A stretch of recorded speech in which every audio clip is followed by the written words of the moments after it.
Paka shumë është e qartë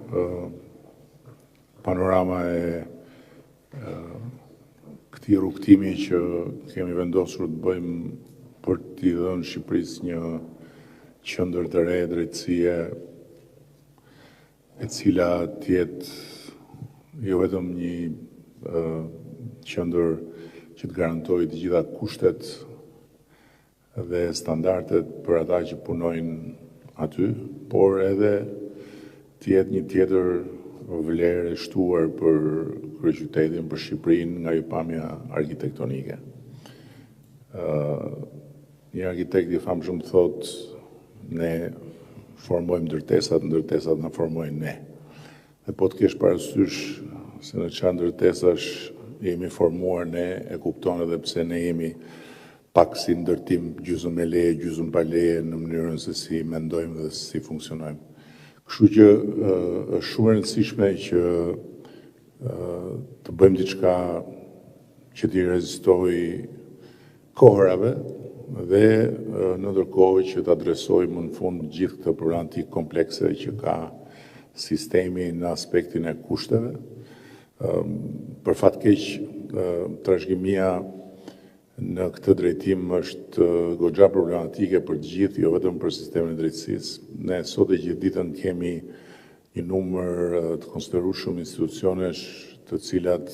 janë qeramarrës në godina dhe hapësira private. Kemi filluar një proces që do të na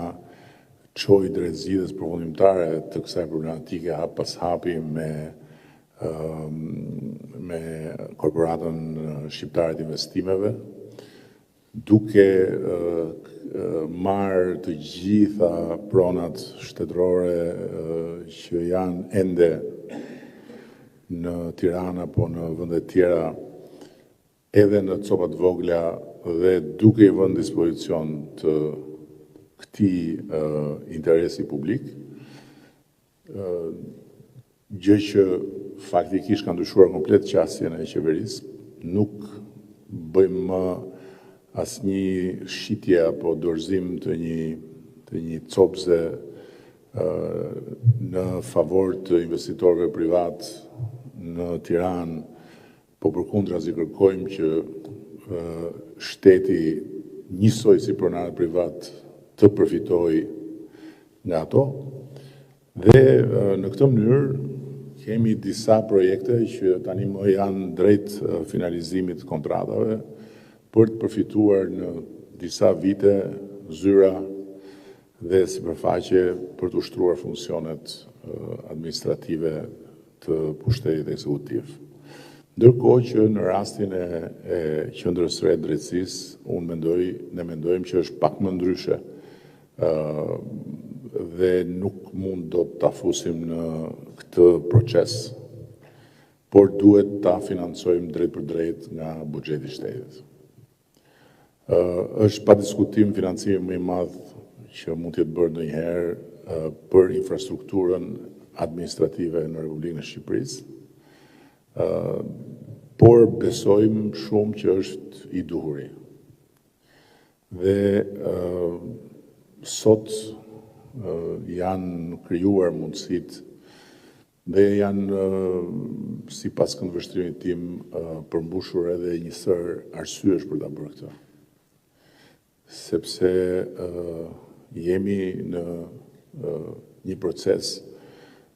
kur pas një reforme shumë rrënjësore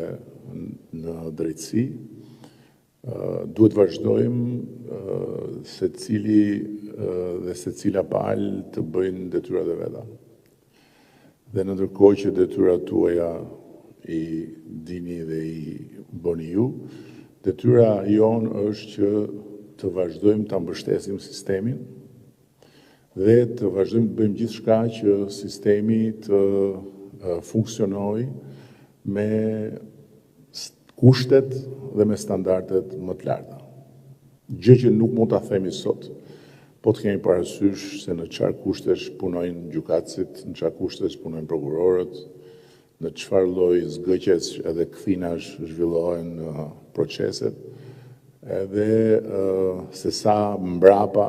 është sistemi dhe në aspektin e teknologjisë. Dhe do doja të thoja diçka këtu, sepse besoj që është shumë e rëndësishme të kuptohet si duhet. Po nuk u kuptohet si duhet, nuk ka për të pasur asnjë progres të qëndësishëm në vënien në dispozicion të sistemit të teknologjisë, siç ne kemi bërë për sa i përket funksionimit të pushtetit gjyqësor dhe po vazhdojmë, të pushtetit ekzekutiv dhe po vazhdojmë të bëjmë. Mënyra se si ne kemi arritur këtë është duke ndërtuar një rrjet njerëzish të cilët kanë formimin e duhur profesional dhe të cilët funksionojnë si një tërësi për të zhvilluar teknologjinë në institucione. Çfarë duhet të them me këtë? Ishim në një situatë shumë të rëndë, ku çdo institucion bënte modelet e veta, bënte sistemin e vet. Dhe faktikisht bënim shumë shpenzime dhe kishim një rezultat shumë qesharak, sepse ishte ndërtuar një sistem kioskash që nuk ndërvepronin me